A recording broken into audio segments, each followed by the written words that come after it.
નમસ્કાર, આપ જોઈ રહ્યા છો સ્પાર્ક ટુડે ન્યૂઝ। વલસાડ નગરપાલિકાની લાલિયાવાડી સામે આવી છે શાકભાજી માર્કેટમાં હજારો લીટર પીવાના પાણીનો વેડફાટ જોવા મળ્યો છે। વિડીયો વાયરલ થતાં તંત્ર દોડતું થયું છે। પ્રાપ્ત વિગતો અનુસાર નગરપાલિકા દ્વારા શાકભાજી માર્કેટ વિસ્તારમાં કોઈ કામગીરી માટે પાણીની પાઇપલાઇન કાપવામાં આવી હતી। જો કે આશ્ચર્યજનક રીતે કામગીરી બાદ પાઇપલાઇનનું રિપેરિંગ કર્યા વિના જ તેને છોડી દેવામાં આવી। પરિણામે જ્યારે પાણીનો સપ્લાય શરૂ થયો ત્યારે કપાયેલી લાઇનમાંથી હજારો લીટર પાણી રસ્તા પર વહી ગયું હતું।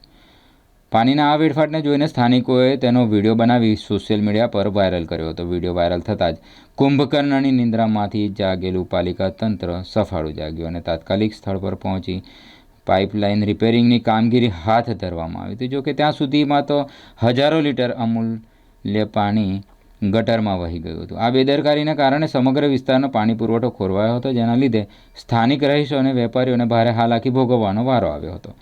ઉનાળા જેવી સ્થિતિમાં જ્યારે પાણીનું ટીપે ટીપું કિંમતી હોય છે, ત્યારે નગરપાલિકાની આવી ઘોર બેદરકારી સામે લોકોમાં અનેક સવાલો ઉઠવા પામ્યા છે।